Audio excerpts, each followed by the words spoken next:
திருச்சிற்றம்பலம்.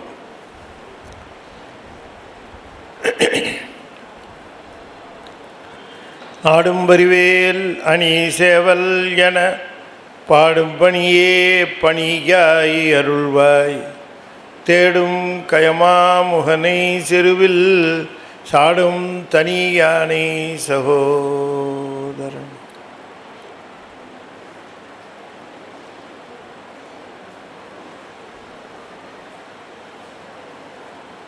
திருச்சிற்றம்பலம்.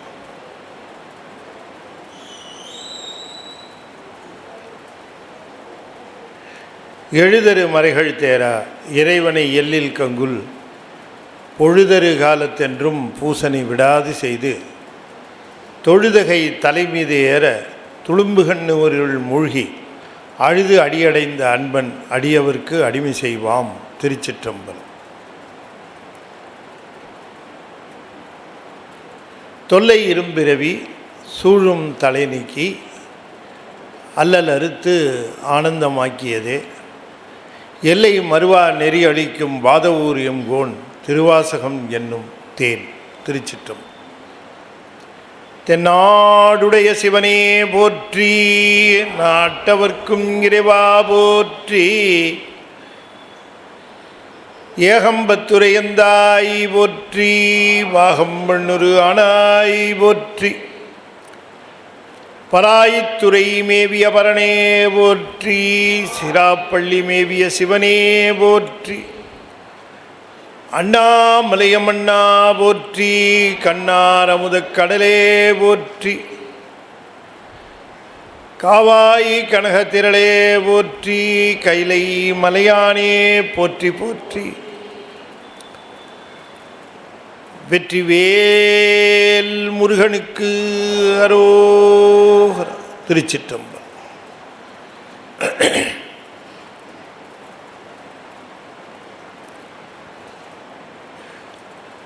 அண்ட சராசரங்களுக்கெல்லாம் அதிபதியாக விளங்கக்கூடிய முருகப்பெருமானுடைய ஒப்பற்ற பெருங்கருணையினாலே சென்னை ஐசிஎஃப் அருள்மிகு கமலவிநாயகர் சத்சங்கம் மிகச் சிறப்பாக நிகழ்த்தி கொண்டு வருகிற திருவாசக தொடரில் நாம் தொடர்ந்து திருச்சதகம் பகுதியில் சுட்டறுத்தல் என்று சொல்லக்கூடிய தலைப்பிலே அமைந்திருக்கக்கூடிய பாடல்களை சிந்திப்பதற்கு திருவருள் கூட்டியிருக்கிறது.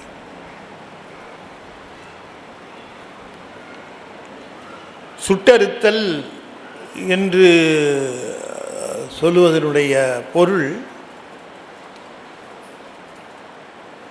உலகிலே எல்லாவற்றையும் சுட்டி அறிகின்ற அறிவு பிரபஞ்ச தொடர்பு என்று பேசப்படும். சுட்டி அறிகின்ற பொழுது இன்னார் வேண்டியவர் இன்னார் வேண்டாதவர் என்ற பாகுபாடு அதிலே இருக்கும். சுட்டி அறிகின்ற பொழுது இது உயர்ந்தது இது தாழ்ந்தது என்கிற உணர்வு இருக்கும். அப்படி சுட்டி அறிகின்ற உலகம்தான் இந்த பிரபஞ்சம். இந்த பிரபஞ்சத்திலே எல்லாவற்றையும் நாம் சுட்டி அறிகின்றோம். இவ்வாறு சுட்டி அறிகின்ற இந்த தன்மையை அருளாளர்கள் நீக்கிக் கொள்வார்கள்.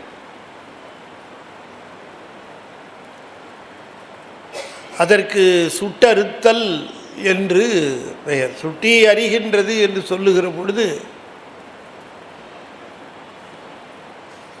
இந்த பிரபஞ்சத்திலே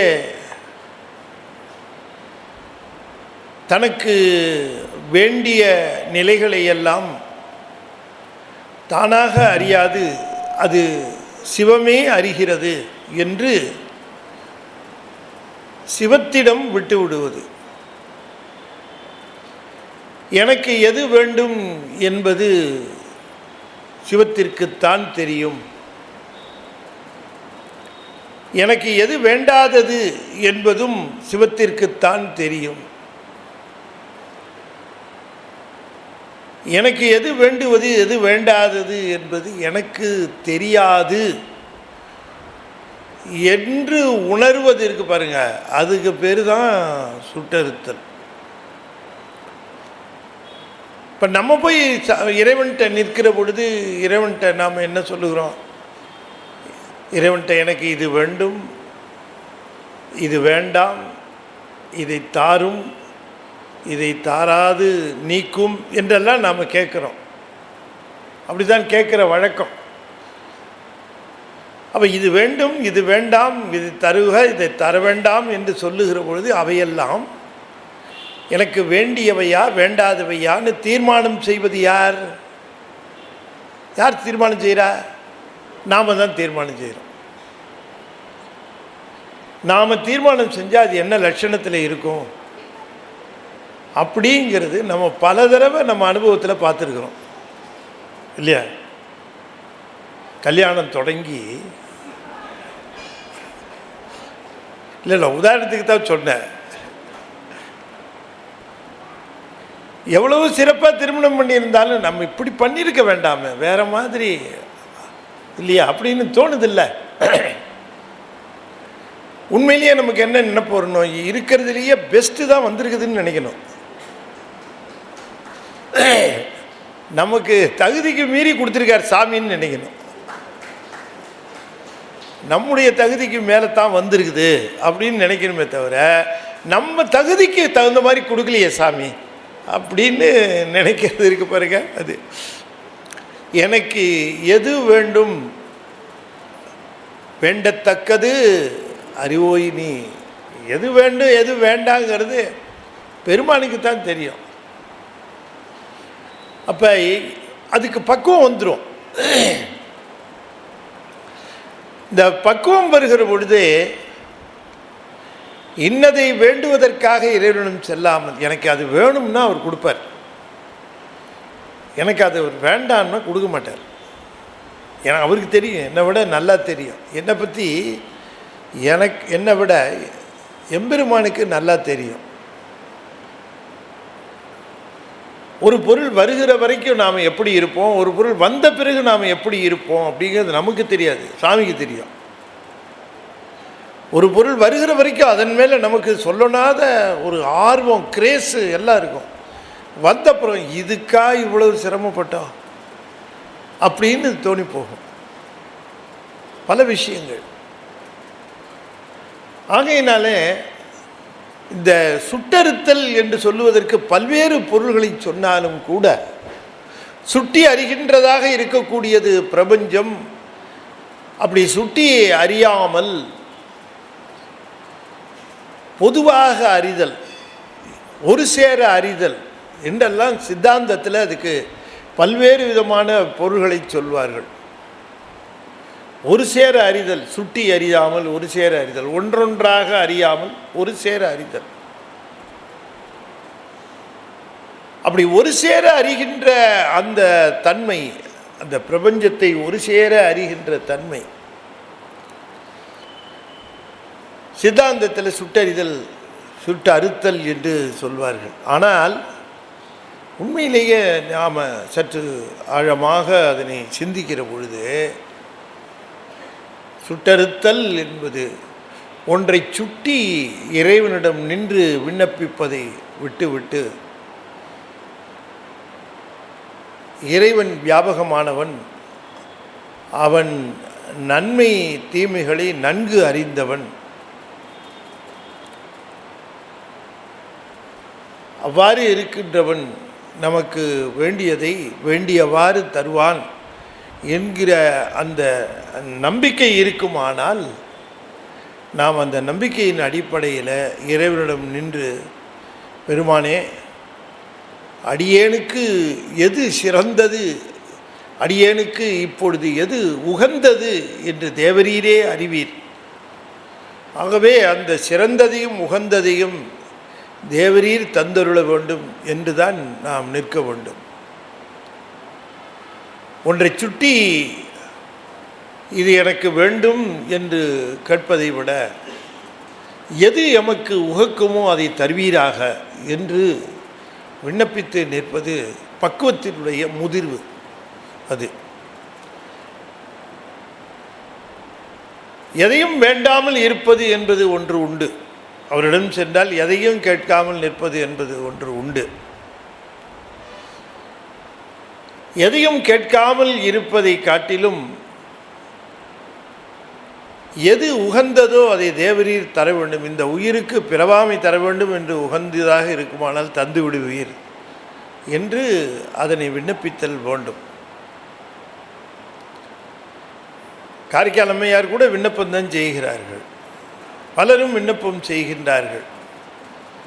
ஏனென்று சொன்னால் இறைவன் கருணைய வடிவமானவர். ஒரு உயிர் ஒன்றை விரும்புகிறது என்று சொன்னால் அந்த விருப்பத்தை நிறைவேற்றுவதிலே அவன் தயக்கம் காட்டுவதில்லை.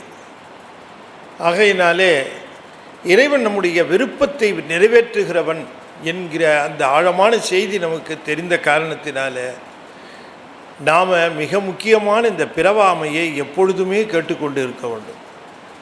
தருவாரா சாருங்கிறதெல்லாம் வேண்டாம், நம்ம கேட்டுக்கிட்டே இருக்கணும் இல்லையா? நம்ம கேட்டுக்கிட்டே இருக்கணும். ஏன் சாமி தரல, நீ கேட்கலையே, நீ கேட்டால் தருவியோ இல்லையோன்னு நினச்சேன். கேட்க வேண்டியது உன் வேலை தானே, தரேன் தரல அது அப்புறம் கேட்டு. அத பிறவாமை வேண்டும் மீண்டும் பிறப்புண்டேல் உனை என்றும் மறவாமை வேண்டும் இன்னும் வேண்டும் மறவா கேட்குறாங்க. அப்படி அந்த சிவபெருமான் தரக்கூடியதிலேயே மிகப்பெரிய சிறப்பு பிறவாமை தான். அவரை தவிர்த்து வேறு யாரும் தர முடியாதுங்கிறதும் அதுதான். அவர் ஒருவர் தான் தர முடியும் பிறவாமை. அவர் ஒருவர் தான் அந்த மிகச்சிறந்த அந்த நிலையை தரக்கூடியவர். பிறவாமை கேட்டாலே போதும் சார், அவர்கிட்ட முத்தி கேட்க வேண்டாமா? அவருடைய திருவடியில் இருக்கு. நீ பிறவாமையை கேளு, நீ பிறவாமையை கேளு முதல்ல. சரி, உன்னை பிறக்க வைக்கலைன்னா அவர் எங்கே வைப்பார்? உன்னை பக்கத்தில் தான் வச்சுக்கிட்டு ஆகணும் இல்லையா? என்னை எங்கேயும் அனுப்பாத அப்படின்னு சொன்னால் என்ன அர்த்தம்? உன் பக்கத்துலேயே வச்சுக்கன்னு தான் அர்த்தம். உன் பக்கத்தில் வச்சுக்க, எங்கேயும் அனுப்பாத. துறக்குமா சொல்லப்படாய் நின் திருந்தடி மறைக்குமாறில்லாத என்னை மையல் செய்து மண்ணின் மேல் பிறக்குமாறு காட்டினாய். நின் திருந்தடி மறைக்குமாறில்லாதன்னாரு. உன்னுடைய திருவடியை மறவாமல் நான் இருந்தேன் என்று ஞானசம்பந்த பெருமான் சொல்கிறார். அப்படி தான் வச்சுக்குவார், கூடவே வச்சுக்குவார். ரொம்ப முக்கியமான வேலையாக இருந்தால் சரி போயிட்டு வாம்பார். சாமி போகிறதான்னு கேட்டால் சில சமயம் சுந்தரருக்கு சொன்ன மாதிரி சொல்லி அனுப்புவார், சில சமயம் ஞானசம்பந்தர் மாதிரி இருக்கிறவங்கள சொல்லாமலே அனுப்பிச்சிடுவார். ஞானசம்பந்தர் என்னப்பா சொல்லி அனுப்ப வேண்டாமா? சுந்தரரையாவது சொல்லி அனுப்பிச்சார். ஞானசம்பந்தர் சார் திருந்தடி மறைக்குமாறில்லாத என்னை மையல் செய்துன்னார். மண்ணின் மேல் பிறக்குமாறு காட்டினார். எல்லாருக்கும் மண்ணின் மேல் பிறக்க வச்சு மையல் செய்வாய், எனக்கு மையலை செய்து மண்ணின் மேல் பிறக்குமாறு காட்டினாய். மையல் செய்யலைன்னா போக மாட்டேன். மையல் செய்து அதே தான் இவரும் சொல்லுகிறார். மணிவாசக பெருமானும் அதைத்தான் சொல்லுகிறார். நீக்கி குரம்பயிர் புகப்பெய்து அப்படிங்கிறார். உன்னுடைய திருவடியை மறக்காத என்னை நீக்கி, அந்த உன் திருவடியிலிருந்து என்னை நீக்கி குரம்பையில் புகப்பெய்துன்னார். நோக்கி நுண்ணிய நொடியன நொடி என்றெல்லாம் சொல்லுகிறார். ஆகையினாலே இந்த சுட்டறுத்தல் என்கிற நிலையில் மணிவாசக பெருமான் எனக்கு அது வேணும் இது வேணும்னு கேட்கல, அதெல்லாம் கேட்கல. ஏன் என்னை விட்டுட்டு போனேன், கூட வச்சுக்கோ அப்படிங்கிறது தான் கேட்கிறார். இதில் முக்கியமாக இதில் சொல்லுகிறது இவ்வளவு கருணையோடு நீ தேவரீர் ஆண்டு கொண்ட பிறகு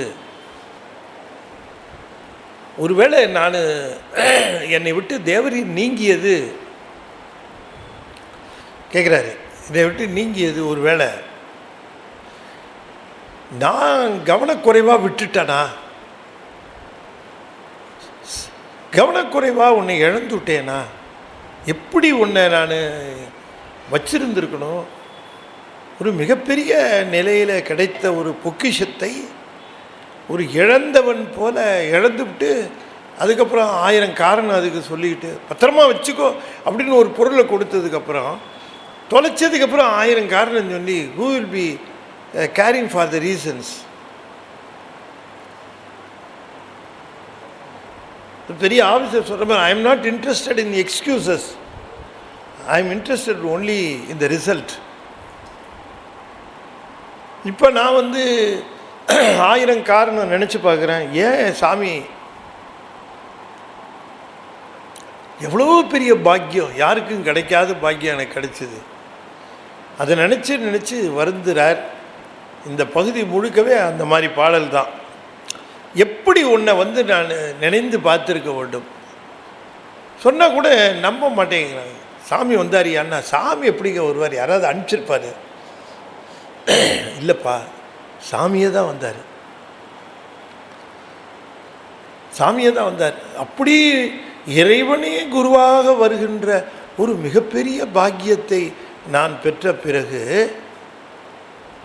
எப்படிப்பட்ட ஒரு ஆனந்தத்தை அடைந்த பிறகு இப்படி இழந்த நிலையிலே நாம் இருக்கலாமா என்று கேட்கிறார், கண்ணீர் பெருக்குகிறார். திருச்சிற்றம்பலம் வெள்ளம் தாழ் விரிசடையாய் விடையாயி விண்ணோர் பெருமானே எனக்கு வெட்ட நெஞ்சாய் பள்ளம் தாழுரு புனலில் கீழ்மேலாக பதைத்து உருகும் அவர் நிற்க என்னை ஆண்டாய்க்கு வெள்ளம் தாழ் விரிசடையாய் விடையாய் விண்ணோர் பெருமானே எனக்கெட்டு வெட்ட நெஞ்சாய் பள்ளம் தாழ்வுரு புனலில் கீழ்மேலாக பதைத்துருகும் அவர் நிற்க என்னை ஆண்டாய்க்கு உள்ளம் தாழ் நின்று உச்சியளவு நெஞ்சாய் உருகாதால் உடம்பெல்லாம் கண்ணாய் அண்ணாம் வெள்ளம்தான் பாயாதால் நெஞ்சம் கல்லாம் கண்ணினையும் மரமாம் தீவினையினேற்கே தீவினையினேற்கே நெஞ்சம் கல்லாம் கண்ணினையும் மரமாம் வெள்ளம் தாழ் விரிசடையாய் விடை. நிறைய அடியார்களை பார்த்திருக்கிறார் சாமி.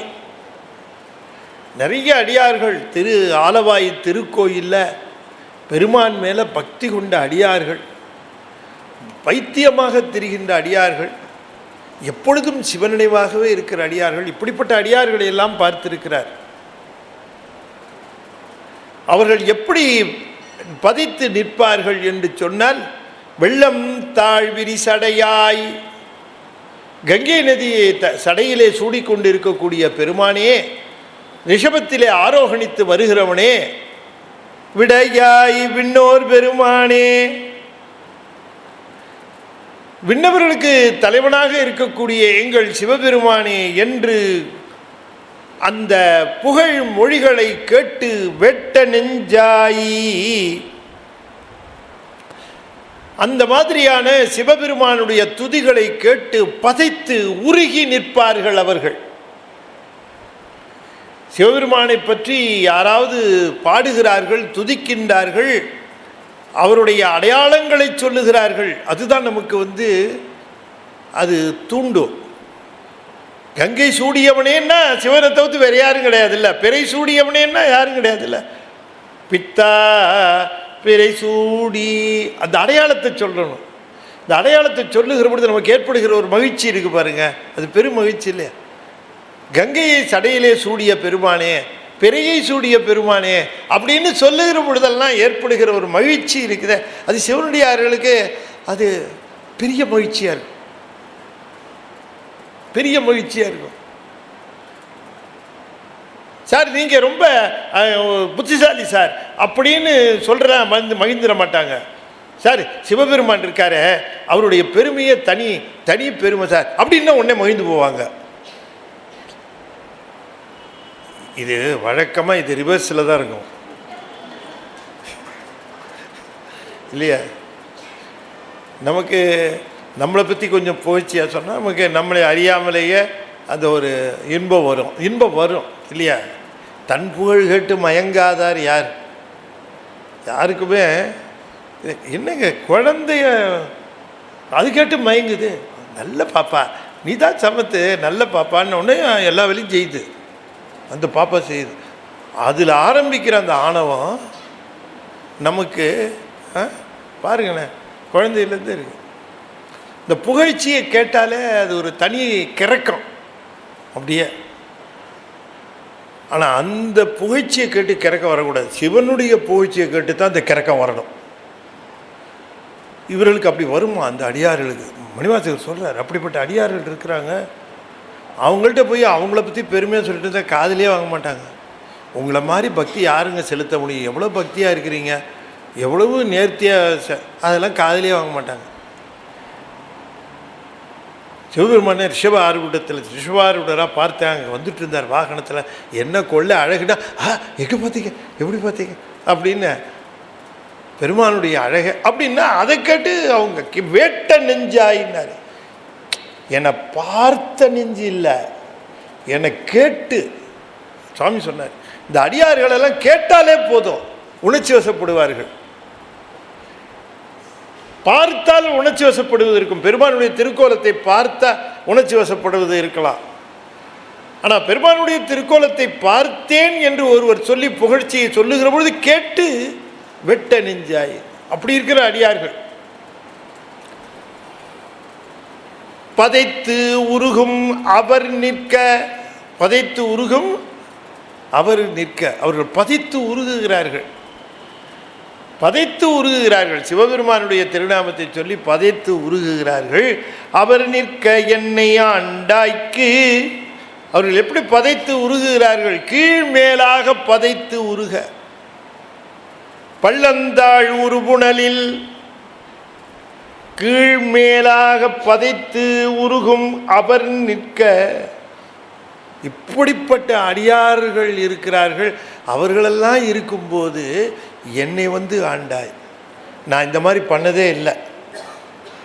இந்த அடியார்களெல்லாம் இப்படி அவர்கள் உன்னுடைய புகழ் மொழிகளை கேட்டு உள்ளம் உருகி அவர்கள் அப்படி கண்ணீர் பெருக்கி அவர்கள் கீழ் மேலாக பதைத்து, காலிலிருந்து தலை வரைக்கும் பதைத்து நடுங்கி உருகும் அவர்கள் நிற்க. அவர்களெல்லாம் இன்னும் பெண்டிங் லிஸ்ட்டில் இருக்கிறாங்க. ஆனால் குதிரை வாங்க போன என்னை கூப்பிட்டு வா இப்படி அப்படின்னு கூப்பிட்டு எனக்கு நீ தேவரீர் அருள் செய்தீரே.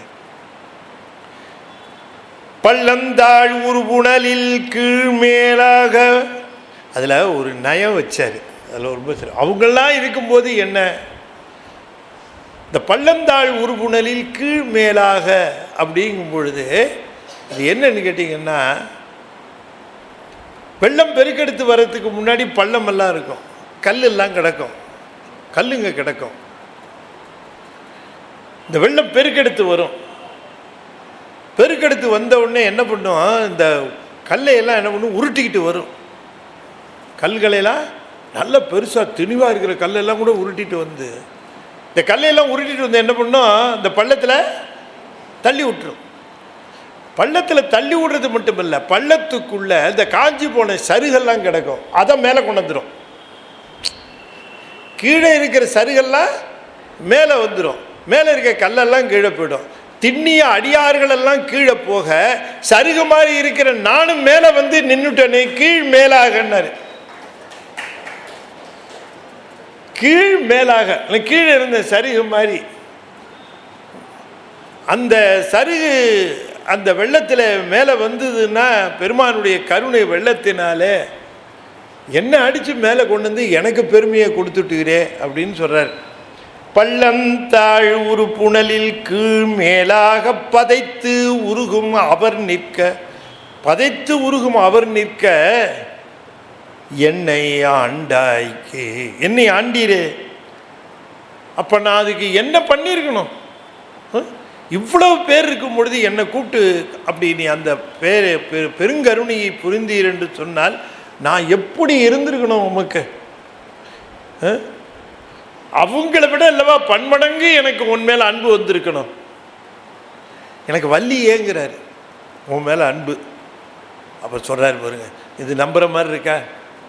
நான் அவர் சொல்கிறாரு, எனக்கு உன் மேலே அன்பு வள்ளியே. எப்படி வந்திருக்கணும் அன்பு? எப்படி தெரியுமா வந்திருக்கணும்? உள்ளந்தாள் நின்று உச்சி அளவும் நெஞ்சாய். இது பேர் என்ன? உள்ளங்கை. இந்த காலுக்கு கீழே இருக்கிறதுக்கு என்ன பேர்? உள்ளந்தாள்னு பேர். அது எப்படி சொல்ற? காலில் இருந்து தலைவரன்னு சொல்லலைங்க, காலுக்கு கீழ்ப்பகுதி இருக்கு பாருங்க, பாதம்னு சொல்றீங்கல்ல, அந்த பாதத்துக்கு பேர் உள்ளந்தாள்னு பேர். இது உள்ளங்கை, அது உள்ளந்தாள். இந்த உள்ளந்தாள்ல ஆரம்பிச்சு உச்சி வரைக்கும் மனசாவே ஆகி உருகணுமா. மனம்னு தனியா ஒரு கருவி இல்லை, இந்த உடம்பு முழுக்கவே மனமாகி உருகணும். உடம்பு முழுக்கவே மனமாகி உருகணும். உருகலையே, உருகலையே. அது மட்டும் இல்லை, இந்த உடம்பு முழுக்க கண்ணாகி கண்கள்ல இருந்து கண்ணீர் பெருக்கணும். 2 கண்ணில இருந்து கண்ணீர் பெருக்கிறது பத்தலை. 2 கண்ணிலையும் கண்ணீரே வரலங்கிறது வேற விஷயம், அதை விட்டுருங்க. அவர் கண்ணீர் வருது பத்தலைங்கிறாரு. 2 கண்ணிலேருந்து கண்ணீர் வருது பத்தலை. உடம்பு முழுக்க கண்ணாக இருக்கணும், அந்த கண்கள்ல இருந்து கண்ணீர் பெருகணும். அது அப்படி சொல்றாரு. அந்த மாதிரி உள்ளந்தாள் நின்று உச்சி அளவும் நெஞ்சாய், உள்ளந்தாள் நின்று உச்சி அளவும் நெஞ்சாய் உருகாதால். சிவபெருமனுக்காக உருகுகிற உள்ளம் மட்டும் வந்துட்டாய. நம்மளை விட பெரிய செல்வர்கள் இந்த உலகத்திலே கிடையாது. சிவனை நினைந்து மட்டும் உள்ளம் உருக ஆரம்பிச்சிருச்சுன்னா நம்மை வெல்லுவதற்கு ஒருத்தராலையும் முடியாது, யாராலையும் வெல்ல முடியாது நம்ம. ஏன் என்று சொன்னால் சிவனுக்காக உருகுகிற நெஞ்சம் இரும்பை விட வலியது, இரும்பை விட வலியது. உருகுச்சிங்கிற காரணத்துக்காக அது இழகிடுச்சின்னு நினைக்கக்கூடாது. அது ஒரு தனி சிறப்பு. அது உள்ளந்தாள். இந்த காலினுடைய, இது கால்னா காலினுடைய கீழ்ப்பகுதியில் ஆரம்பிச்சு, அவர் அதையும் உடலை, கால்னா மேலேருந்து ஆரம்பிச்சிருப்பது இந்த பகுதியும். உள்ளந்தாள் நின்று உச்சி அளவும், இது வரைக்கும் உச்சி அளவும் நெஞ்சாய் உருகாதால் உடம்பெல்லாம் கண்ணாய் வெள்ளந்தான் பாயாதால். கண்களில் கண்ணீர் பெருகுவது போல உடல் முழுக்க கண்ணீர் பெருக்க உண்டு. அப்பர் சுவாமி உழவாரம் பண்ணுறார். அப்பர் சுவாமி உழவாரம் பண்ணுகிற பொழுது சேக்கிழார் சொல்லுகிறார், அவருடைய திருமேனி வெண்ணீற்று வண்டலாடனார். என்னன்னாரு அவர் சொல்லும்போது, கண்கள்லேருந்து தான் கண்ணீர் வந்தது நீங்கள் நினைக்காதீங்க, உடம்பு முழுக்க கண்ணாக இருந்து அவருக்கு நீர் பெருகிற்று, கண்ணீர் பெருகிட்டு இருந்தார். அவர் வேர்வுன்னு சொல்ல முடியுமா? அதான் அருளாளர்களுக்கு வேர்வுன்னு சொல்ல இல்லை, அந்த உருக்கம் அவருக்கு சுவாமியை நினைந்து பணி செய்கின்ற அந்த உருக்கம் அவருக்கு உடம்பெல்லாம் கண்ணாகி கண்ணீர் பெருக்கி அங்கே ஏற்கனவே பூசி இருந்த வெந்நீர் அந்த தண்ணீரில் கரைஞ்சி வண்டலாகி விட்டது. வெந்நீற்று வண்டலாடனர். எப்படி சொல்றார் பாருங்க. உள்ளந்தாள் நின்று உச்சி அளவு நெஞ்சாய் உருகாதால் உடம்பெல்லாம் கண்ணாய் வெள்ளந்தான் பாயாதால். அண்ணா, அண்ணானா அண்ணலே, அண்ணலேன தலைவரே, அண்ணா நெஞ்சம் கல்லாம். நெஞ்சு கல், எங்க நெஞ்சம் கல், நெஞ்சு கல் நெஞ்சு.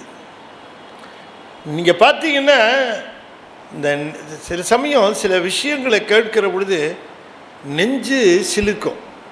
இந்த நெஞ்சு சிலிர்த்தவொன்னு உடம்பெல்லாம் சிலுக்கும்.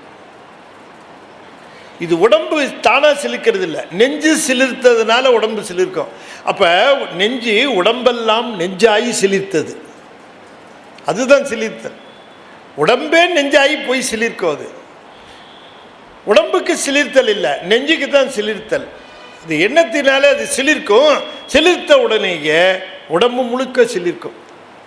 அதுபோல எனக்கு உடம்பு முழுக்க அல்லவா இந்த கருணை பாய்ந்திருக்க வேண்டும், பெருமானுடைய கருணை. ஆனால் என் மனசு அப்படி இல்லை. அது என்னன்னு கேட்டிங்கன்னா, கல்லிலேருந்து எங்கே வரும்? கல் எப்படி உருகும்? நெஞ்சம் கல்லாம்னாரு. கண்ணினையும் மரமாம், 2 கண் இருக்கு. அது என்ன தெரியுமில்ல? மரத்துலேயும் கண் உண்டு தெரியுமா? மரத்தில் கண் இருக்கு, மரக்கண். ஒரு சின்ன பொந்து இருந்தால் அதுக்கு மரக்கண்ணுன்னு பேர். பொந்து இருக்கும், அது கண்ணுன்னு பேர் அதுக்கு. அது மாதிரி 2 பொந்து, அவ்வளோதான். இது சிவபெருமானுக்காக அழாத கண்களெல்லாம், அவனை நினைந்து உருகாத கண்களெல்லாம் 2 என்ன சொல்லலாம், 2 புண்ணு. அது பொந்து, 2 மரப்பொந்து, மரத்தில் இருக்கக்கூடிய பொந்து, அவ்வளோதான். அதை சொல்லுகிறார். கண் இணையும்னா ஒரு ஜோடின்னு அர்த்தம், 2 கண்ணும். கண்ணினையும் மரமாம் தீவினையினேற்கே, தீவினை செய்த அடியேனுக்கு இது வாய்த்தது. தீவினை செய்திருந்தால் பெருமான் வந்திருப்பாரா? பெருமான் வந்திருப்பாரா? மணிவாசகர் சொல்கிறாரு, பெருமான் வந்தது நல்வினை, விட்டது தீவினைன்னு. வந்தது நல்வினையில் கிடச்சிது, தீவினை இருந்தது போயிடுச்சு. கண்ணீர் விடுகிறார். நான் எப்படி அந்த பெருமானுடைய கருணையை போற்றி இருக்க வேண்டும்? எவ்வாறு அந்த பெருமையை நான் செய்திருக்க வேண்டும் இல்லையா? நம்ம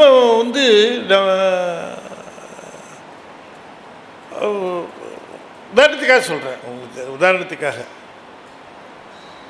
அப்பாவையும் அம்மாவையும் பிரிஞ்சு இருக்கிறான். அப்பாவும் அம்மாவும் பிரிந்து இருக்கிற காலத்தில் அப்பாவும் அம்மாவும் வந்தால் நல்லா இருக்கும்னு நினைக்கிறான். அந்த அம்மா, அந்த மனைவியும் ஆமாம் வரட்டுங்க அப்படிங்கிறாங்க. தாயும் தந்தையும் வந்திருக்கிறாங்க. ஒரு 10 நாள் இருந்துட்டு போகலாம் பையன்கிட்டேன்னு வந்திருக்கிறாங்க. 10 நாளும் ஆஃபீஸ் டியூட்டி, வேலை. காலையில் போனால் வேலை, மத்தியானம் போனால் வேலை, சாயந்தரம் வந்தால் வேலை. சாயந்தரம் திரும்பி வருகிற பொழுது 7:30 8 ஆகிடுது. டெட் டயர்டாக அப்படி பாம்பேயோடைய இது கேட்கணுமா? பாம்பே, கல்கட்டா போன்ற நகரங்கள்லாம் கேட்க வேணாம். கல்கட்டாவில் எல்லாமே எல்லாம் கியூ தான். அது கல்கட்டாவில் எப்போ கரண்ட்டு போகும், எப்போ கரண்ட்டு வரும்னு சொல்ல முடியாது. வேறு 9 மணி ஆகும், 9:30 மணி ஆகிடும் சேர்றதுக்கு. டயர்டாக இருக்கும். என்ன சாப்பிட்டாங்களா அப்பா அம்மா? சாப்பிட்டு அவங்க அப்பயே படுத்துட்டாங்க. சரி, படுத்துருவோம், அவ்வளோதான். அடுத்த நாள் காலையில் எழுந்திருக்கும் போது 7:30 8 மணி, அவசரமாக சாப்பிட்டு, அப்போ ட்ராம் காரை பிடிக்கணும், அதை பிடிக்கணும். அம்மா சாப்பிட்டீங்களாப்பா? அப்பா சாப்பிட்டீங்களா? எல்லாம் பார்த்துங்கப்பா, உங்களுக்கு என்ன வேணுமோ எல்லாம் செஞ்சு கொடுப்பாங்க. அப்படி இப்படியே 10 நாளும் போயிடுச்சு. 10ஆவது நாள் ஊருக்கு கிளம்புறோம்ப்பா நாங்கள் அப்படின்ட்டு. இப்போ ஊருக்கு கிளம்புறோன்னு சொன்னோன்னா அவங்கள ஊருக்கு கொண்டு போய் பஸ்ஸோ ட்ரெயினோ அதில் அப்படி ஏற்றி விட்டுட்டு இப்படி திரும்பி வருகிற பொழுது எப்படி இருக்கும் மனசு?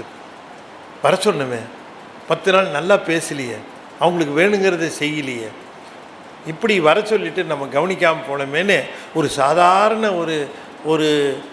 ஒரு மைந்தனுடைய மனமானது புண்படும். இது இன்னொரு தடவை கூட கூப்பிட்டு வச்சு அவங்களுக்கு கவனிச்சுக்கலாம், வாய்ப்பு இருக்குது. ஆனால் சிவபெருமானை இன்னொரு தடவை கூப்பிட்டு இந்த ஸ்பரிசத்தையும் தீட்சையும் பெற முடியுமா? அவரை விட்டுட்டோமே. எப்படி வந்திருக்கார்? என்ன பண்ணியிருக்கணும்? நான் தில்லைக்கு போகிறேன், போங்க, யார் வேணான்னா போங்க சாமி, என்னையும் கூட்டிகிட்டு போயிடுங்க. நீங்கள் தில்லைக்கு போனாலும் சரி, இல்லை நரகத்துக்கு போனாலும் சரி, எனக்கு அதை பற்றி கவலை கிடையாது. நான் உங்கள் காலை பிடிச்சிக்குவேன், நீங்கள் எங்கே போனாலும் கூட்டிகிட்டு போங்க. அப்படி தானே பிடிச்சிருக்கணும். அவர் தில்லைக்கு வான்னு சொல்லுவாராம், இவர் சரின்னு தலையாட்டிட்டு உட்காருவாராம். அப்படின்னு தன்னை நொந்து கொள்ளுகிறார். விட்டுருக்கக்கூடாதுங்கிறார். கண்ணீர் பெருக்கி இருக்க வேண்டும் அல்லவா? இப்போ கூட எனக்கு அவர் பெருமானை பிரிந்த அந்த துன்பத்தை நான் சரியாக உணர்ந்தேன் இல்லையே என்று இருக்கிறார். வினையிலே கிடந்தேனை புகுந்து நின்று, பாருங்க என்ன நடந்தது ஆட்கொள்வதற்கு முன்பாக அப்படிங்கிறது. வினையிலே கிடந்தேனை புகுந்து நின்று போது நான் வினைக்கேடன் என்பாய் போல இணையன் நான் என்று உன்னை அறிவித்து என்னை ஆட்கொண்டு எம்பிரான் ஆனாய்க்கு இரும்பின் பாவை அணைய நான் பாடேன் நின்று ஆடேன் அந்தோ அலறிடேன் உலரிடேன் ஆவிசோரேன் முனைவனே முறையோ நானான ஆறு முடிவறியேன் முதலந்தம் ஆயினானே முதலந்தம் ஆயினானே. வினையிலே கிடந்தேனை புகுந்து நின்று போது நான் வினைக்கேடன் என்பாய் போல இணையன் நான் என்று உன்னை அறிவித்து என்னை ஆட்கொண்டு எம்பிரான் ஆனாய்க்கு இரும்பின் பாவை அணைய நான். வினைகளினாலே தான் வாழ்க்கை வரும். இல்லைன்னா யாராக இருந்தாலும் இந்த உலகத்துக்கு வர வேண்டிய அவசியம் இல்லை. வினைகள் இருந்தால்தான் இங்கே வந்தாகணும். வினை இல்லாமல் இங்கே வந்தாங்க அப்படின்னா அது ஞானசம்பந்தர் மட்டும்தான். மித்தவங்களுக்கெல்லாம் சாமி டியூட்டியை கொடுத்து அனுப்பிச்சி விட்டார். அந்தந்த டியூட்டி. இப்போ சுந்தரர் கூட 14 வருஷம் வினையிலே கிடந்தேனைன்னு தான் சொல்கிறாரு. மணிவாசகரும் சொல்கிறார் வினையிலே கிடந்தேனை அப்படி தான் சொல்கிறார். ஆனால் ஒப்பு உயர்வு இல்லாத நிலையிலே பெருமானோடு இருந்தவர்கள் அவர்கள். வினையினாலே இந்த வாழ்க்கை வந்து வினையிலே கிடந்தேனை புகுந்து நின்றுன்னா நேராகவே வந்து புகுந்து உன்னுடைய வினைகளை எல்லாம் தீர்க்கக்கூடிய வல்லமை எனக்கு மட்டும்தான் உண்டு என்று சொல்லுவது போல, அப்படி சொல்லுவது போல அப்படி சுவாமி கம்பீரமாக உட்கார்ந்துருந்தான். இணையன் நான் எப்படிப்பட்டவன் தெரியுமா? இணையன் நான் ஒன்று அந்த எப்படி இருந்தது அந்த கோலங்கிறது இவர் எப்படி அதை சொல்கிறாரு. எனக்கு அது எப்படி தெரிஞ்சதுன்னா, வினைகளை எல்லாம் போக்குறதுக்கு ஒருத்தரும் கிடையாது, நான் மட்டும்தான். இப்போ அதுக்காகத்தான் வந்திருக்கேன் தெரியுமா, இணையன் நான் என்று சொல்லி என்னை ஆட்கொண்டாய், உன்னுடைய வினைகளை எல்லாம் போக்கி விடுகிறாய் அப்படின்னு சொல்லித்தானே சாமி ஆண்டீரே. ஏன் விட்டு போனீர்? இன்னும் பாக்கி இருந்ததா? நீங்கள் வினைகளை தீர்த்த பிறகு கூட பாக்கி இருக்குமா? இணையன் நான் என்று சொல்லுகிற அந்த இது பதியாக இருக்கக்கூடிய பரம்பொருள் இதுவே என்று சிவமே என தேறினன் நான் என்று சொல்லுவது இணையன் நான் என்று உன்னை அறிவித்து. இல்லாட்டி பசுவுக்கு தெரியாது. பசு அறிவது வந்திருக்கிறது சிவம் என்று அறிவித்தாலே ஒழிய பசுவுக்கு தெரியாது இல்லையா? குருநாதர் வந்திருக்கிறார் என்று சொல்லுவதை அந்த சிவமானது உள்ளிருந்து அறிவிக்கும். நான் தான் வந்திருக்கிறேன் ஏற்ற மாதிரி அப்படின்னு சொல்லி அறிவிக்கலைன்னா தெரியாது. இது மற்றவர் போலவே பயன்பெறாமல் போய்விடும். எனவே இந்த உயிருக்கு அதை அவர் அறிவிக்கின்றார். இணையன் நான் என்று அறிவிக்கின்றார். என்று உன்னை அறிவித்து என்னை ஆட்கொண்டு எம்பிரான் ஆனாய்க்கு, என்னுடைய தலைவனாக என்னை விட்டு எப்பொழுதும் பிரியாதவனாக பிரானாக ஆன பெருமாய் ஆனாய்க்கு இரும்பின் பாவை அணைய நான் பாடேன் நின்று ஆடேன். இப்படி வந்து ஆட்கொண்டார். உன்னுடைய வினைகளை தீர்க்கிறேன், உன்னுடைய வினைகளை தீர்ப்பதற்காக வந்திருக்கிறேன் நான் என்று வேறு யாருக்கும் கிடைக்காத மிகப்பெரிய பாக்கியமாக குருந்த மரத்தடியிலே வந்திருந்து என்னை ஆட்கொண்ட எங்கள் பெருமான் கருணையே வடிவமாக இருந்து ஆட்கொண்ட பெருமான் யாருக்கு இப்படி கிடைத்திருக்குன்னு தெரியல, எனக்கு கிடைச்சிது. அப்படிப்பட்ட பெருமானுக்கு நான் என்ன பண்ணியிருக்க வேண்டும்? தில்லைக்கு வா என்று சொன்ன பொழுது நான் அப்பொழுதே பாடேன், ஆடேன், அந்தோ அலறிடேன், உளறிடேன். அலறி இருக்க வேண்டாமா? அரூரா என்று அலறான் இல்லை என்று அலறி இருக்க வேண்டாமா? பெருமானே பெருமானே பெருமானே என்று அலறி இருக்க வேண்டாமா? அலறிடேன், உளறிடேன், ஆவி சோரேன். சோர்தல்னா நீங்குதல் அர்த்தம். உயிர் போயிருக்க வேண்டாமா அந்த நேரத்தில் என்றார். எதுக்கப்புறம் என்ன இந்த உயிர்? பெருமான்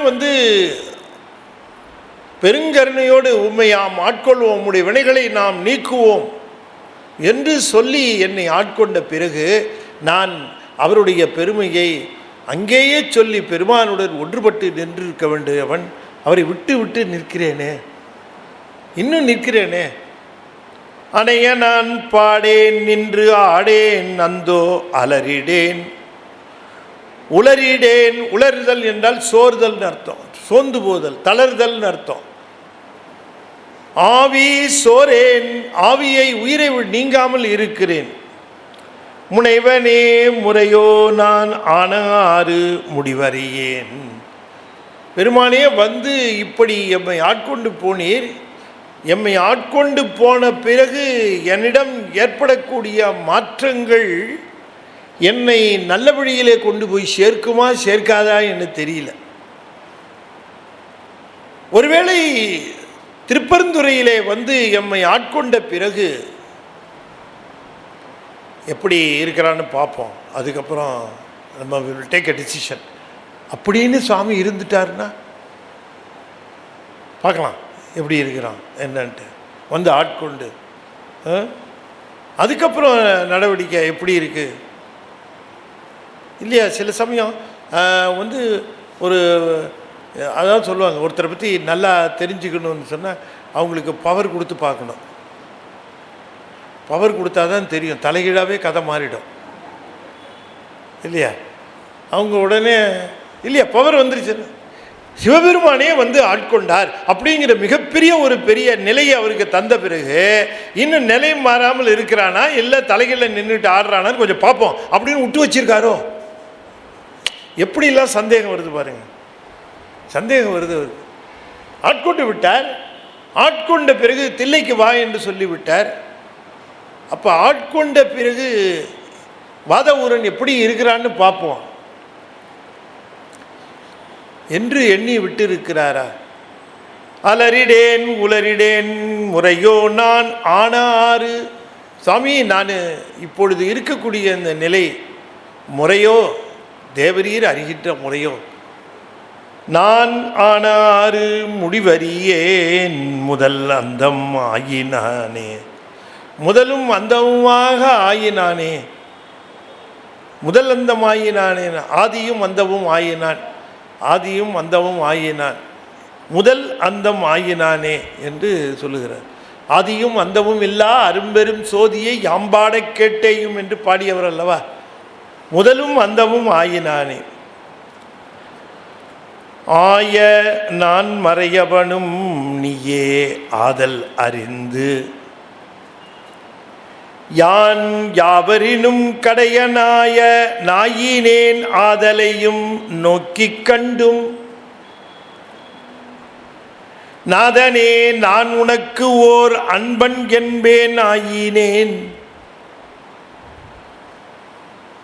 சுவாமி சொல்றார், நான் மிகப்பெரிய பொறுப்பில் பதவியில் எல்லாம் இருந்தேன், பொறுப்பில் இருந்தேன்.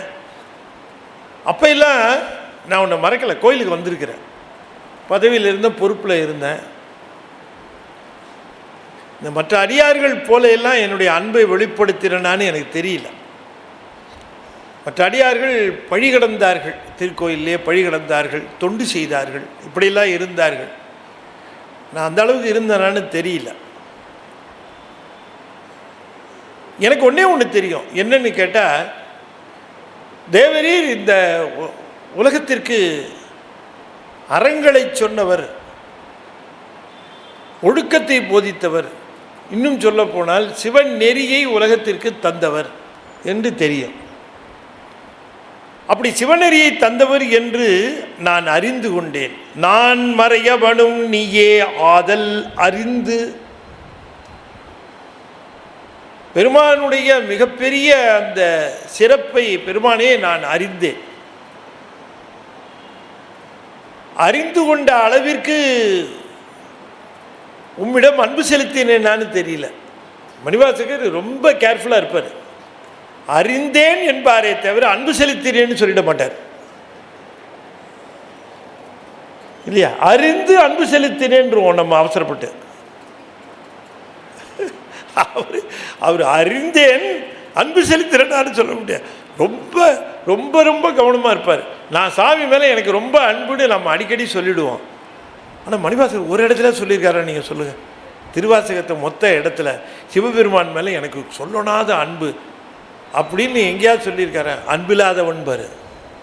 யானையே பொய், என் நெஞ்சம் பொய், என் அன்பும் பொய். உலகத்திலே இதுதான் பெரிய பொய்.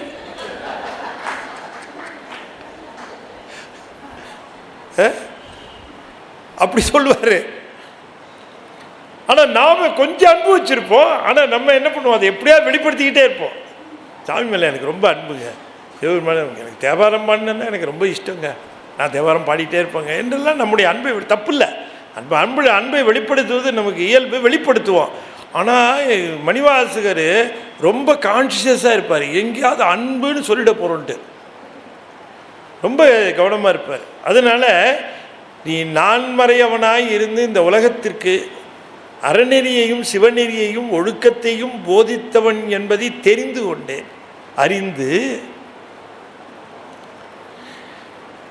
அதை மட்டும் தெரிஞ்சுக்கல, உன்னுடைய சிவநெறி மிக உயர்ந்தது, உயிர்களை உய்விக்கின்ற நெறி அது என்று தெரிந்து கொண்டேன். ஆனால் உயிர்களை உய்விக்க வந்த உனக்கு நான் ஒரு மிகப்பெரிய சவால் என்பதும் தெரிந்து கொண்டேன். எப்படின்னாரு பாருங்க, நான் மிகப்பெரிய சவால். இந்த உயிரை உய்விக்கிறது உனக்கு ரொம்ப கஷ்டம், மித்த உயிரை உய்விச்சிடலாம் டக்குன்னுட்டு. எப்படி சொன்னாலும் படிக்க மாட்டேன்னு இருப்பான் திரும்ப சில பசங்க. வாத்தியார் என்னென்னமோ சொல்லி பார்ப்பார், அப்படியே நிற்பான். தெரியுதுன்னு சொல்லுடா, இல்லாட்டி தெரியலன்னு சொல்லுடா, புரியுது.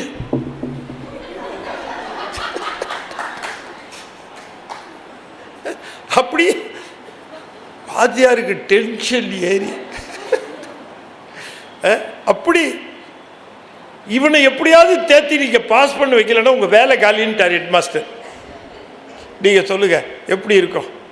அந்த மாதிரி தேர முடியாதவன் நிலையில இருக்கக்கூடிய ஒரு உயிர் பாருங்க, தன்னை எப்படி சொல்லுகிறார் பாருங்க. என்னமா தன்னை சொல்லுகிற கடையவன் நீர் நெறி சிவநெறியில எல்லா உயிர்களையும் உய்விக்கலாங்கிற நம்பிக்கையில வந்துட்ட. ஆனா நான் உனக்கு மிகப்பெரிய சவாலா வழங்குறேன் உனக்கு. ஏன்னா மித்தவங்களுக்கெல்லாம் நீ நேரில் வர வேண்டிய அவசியம் இல்லை, எப்படியாவது லிஃப்ட் பண்ணிடலாம், அவங்களை அனுப்பிச்சு இவங்களை அனுப்பிச்சு லிஃப்ட் பண்ணலான்னு நீ வந்துட்ட. ஆனால் என்ன நேரில் வந்து தான் இவனுக்கு கிளப்பணும். எப்படி கொண்டு போறார் பாருங்க செய்தியை அவரு. மித்தவங்களுக்கெல்லாம் நீ வர வேண்டிய அவசியம், யாரையாவது கொடுத்து அனுப்பிச்சா தேறிடுவான் அவன் அப்படியே. ஆனால் எனக்கு நீயே வர வேண்டியதாக போச்சு, இது தேராது இல்லாட்டி இது அப்படின்ட்டு எவ்வளவு தூரம் தன்னை அப்படி சொல்லிக்கொள்ளுகிறார் என்று பார்க்கிற பொழுது நமக்கெல்லாம் ரொம்ப அந்த பணிவு, சைவத்தில் அந்த பணிவு என்கிற ஒன்று இருக்க, அதனுடைய கடைசி லிமிட்டு மணிவாசகர். கடைசி லிமிட் மணிவாசகர். அவர் சொல்லுகிறார், நான் மறையவனும் நீயே ஆதல் அறிந்து யான் யாவரினும் கடையனாய நாயினேன் ஆதலையும் நோக்கி. அதையும் நோக்கினேன், நோக்கினா உணர்ந்திருக்கிறேன். நோக்கி அடுத்தது ஒன்று போட்டார், கண்டும்னாரு, நோக்கி கண்டும்னாரு. என்ன சொன்னாரு?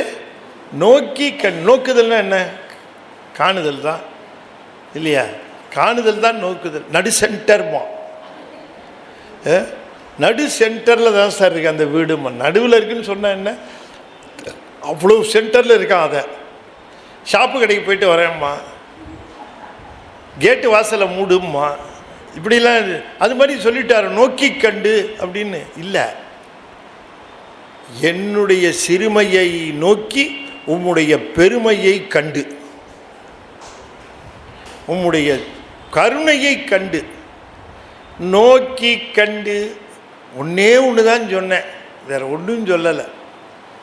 அதுக்கு வந்து விட்டீரையா நீருன்னாரு. ஒன்றே ஒன்று சொன்னேன். என்ன சொன்னேன்னு, நாதனே நான் உனக்கு ஓர் அன்பன் என்பேன். இது ஒன்று தான் சொன்னேன்.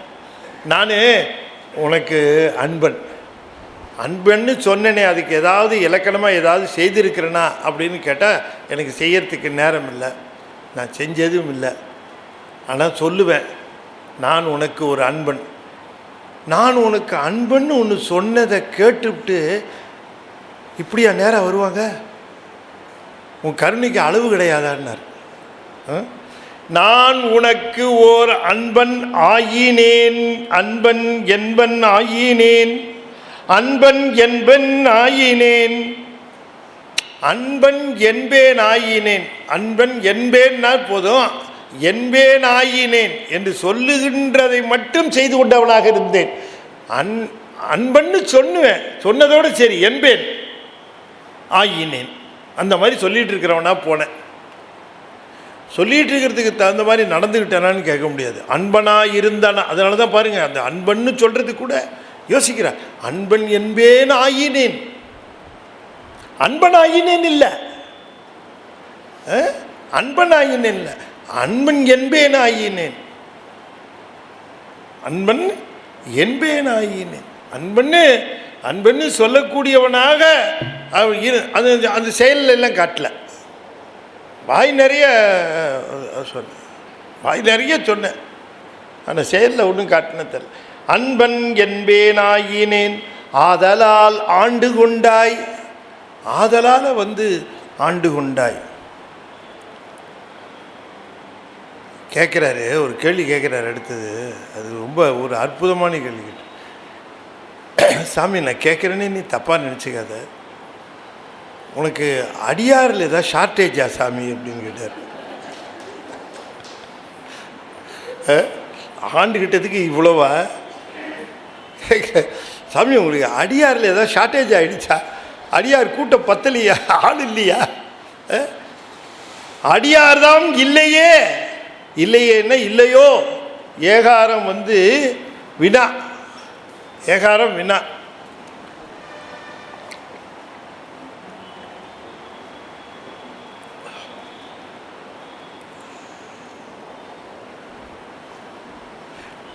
மண்ணில் நல்ல வண்ணம் வாழலாம் வைகளும், எண்ணில் நல்ல கதிக்கு யாதுமோர் குறைவிலை, கண்ணில் நல்லகுதுரும் கழுமல வளநகர் பெண்ணில் நல்லாளொடும் பெருந்தகை இருந்த தே ஏ இருந்ததேங்கிறது சேக்கிடார் சொல்றார். ஏகாரம் வினா பொருள். இருக்காங்களா அப்படின்னு கேட்டாராம்.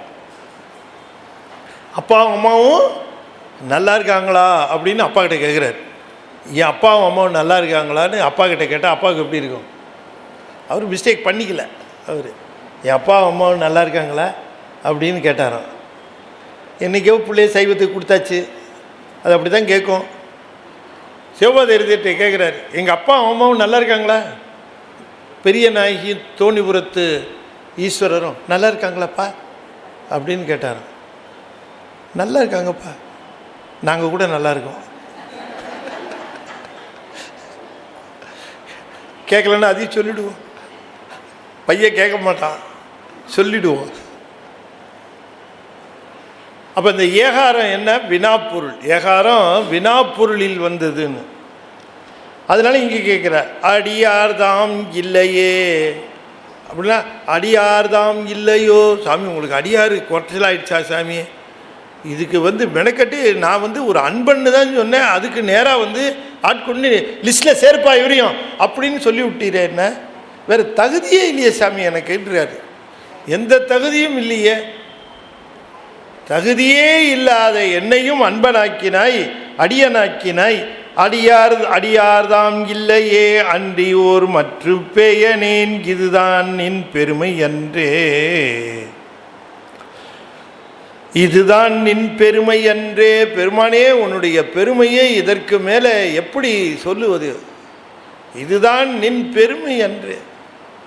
அதாவது தகுதி இல்லாதவர்களையும் ஆள்வது, தகுதி உள்ளவர்களை ஆள்வது பெருமைன்னு சொல்ல முடியாது. தகுதி உள்ள ஆள்வது கடமை. தகுதி உள்ளவர்களை ஆள்வது கடமை.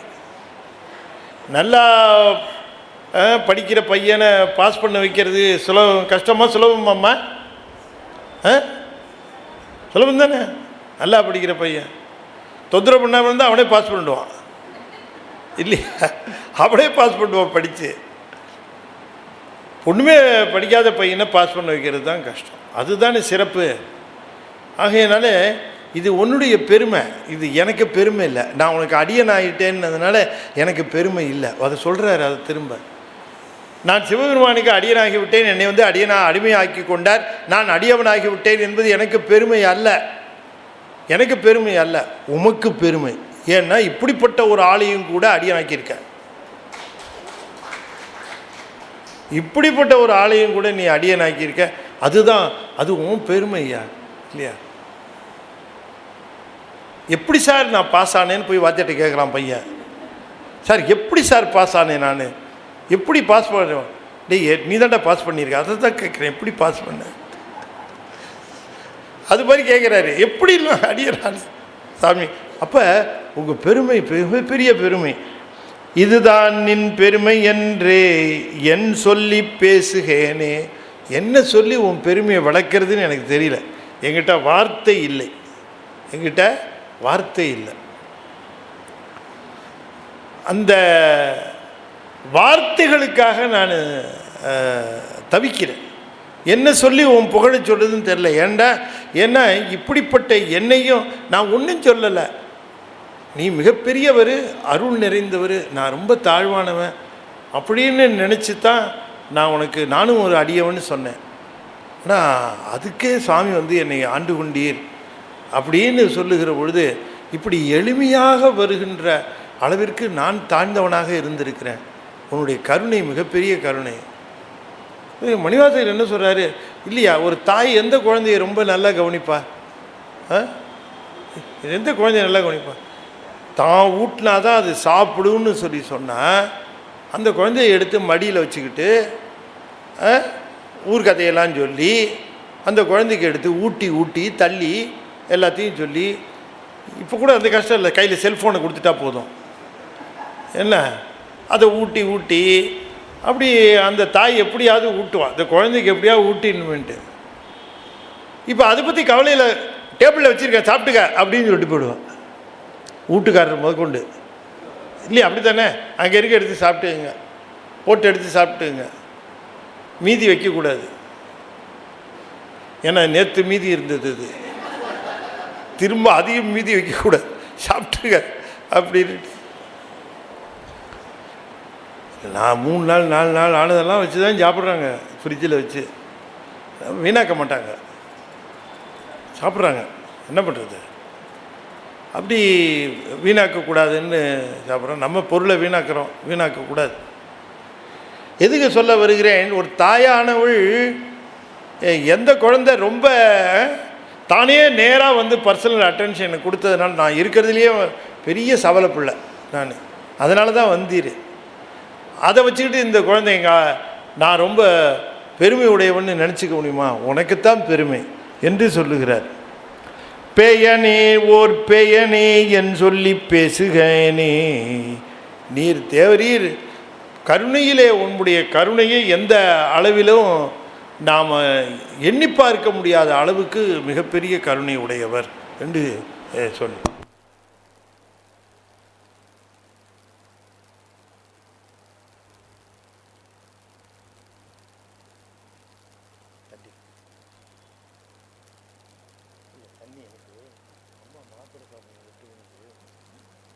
சொன்னீங்க சாப்பிட்டுருவாங்க.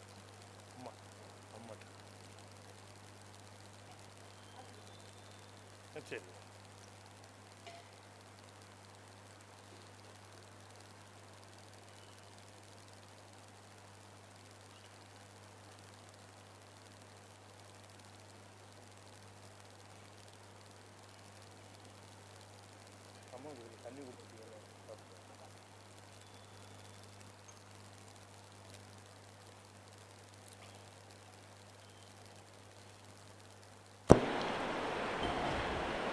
நாம் ஓய்வு பெறுவதற்கு வேறு ஒன்றுமே வேணாங்க.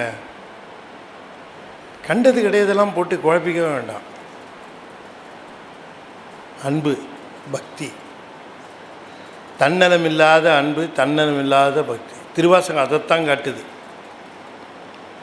நம்ம எதையோ பெருசாக கற்பனை பண்ணிக்கிட்டு எதையோ ஒன்றை அடைய வேண்டும் என்கிற காரணத்திற்காக நாம் இந்த அன்பையும் பக்தியையும் இழந்துடக்கூடாது. அன்பில் குறைவு ஏற்படக்கூடாது. என்ன சிறப்பாக செய்தாலும் சரி, பக்தி இல்லை, அன்பு இல்லை என்று சொன்னால் அது சிறக்காது, அதில் வெற்றியும் கிட்டாது. அன்பில் மட்டும்தான், பக்தியில் மட்டும்தான் எந்த விதமான செயலுக்கும் வெற்றி கிடைக்கும். அன்பு இல்லை, நான் 1000 வித்தை பண்ணுறேன் அப்படின்னு சொன்னால் வித்தை பண்ணுறவங்க கடைசி வரைக்கும் வித்தை தான் பண்ணிகிட்டு இருக்கணும். வித்தையோடு போய்டும், அவ்வளோதான். வித்தை பண்ணவங்க எத்தனையோ பேர் இந்த உலகத்தில். வித்தை பண்ணவங்கெல்லாம் இங்கே நிற்கலை. பக்தி செலுத்தின நால்வர் பெருமக்களும் மக்களும் அவங்க தான் நிற்கிறாங்க. வேறு யாரும் வித்தை செய்தவங்களாம் யாருன்னு காணும்.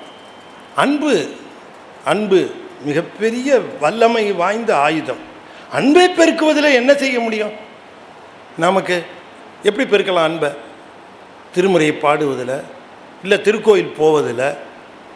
அவசரப்பட்டு திருக்கோயில் போகிறதெல்லாம் நிறுத்திடக்கூடாது.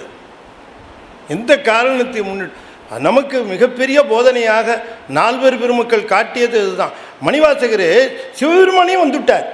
வந்ததுக்கப்புறம் தில்லைக்கு வாங்கினார். நேராக தில்லைக்கு போயிருக்க வேண்டியது தானே. திருக்கழுக்குன்றம் போகிறார், காஞ்சிபுரம் போகிறார், திருவாரூர் போகிறார். எதுக்கு? நேராக தில்லைக்கு போயிருக்க வேண்டியது தானே. இல்லை. அப்போ இந்த திருக்கோயில் என்று சொல்லுகிற ஒன்று இருக்க, இந்த திருக்கோயில் செல்லுவதும் நம்முடைய அன்பை எதில் நமக்கு அன்பு பெருகுகிறது?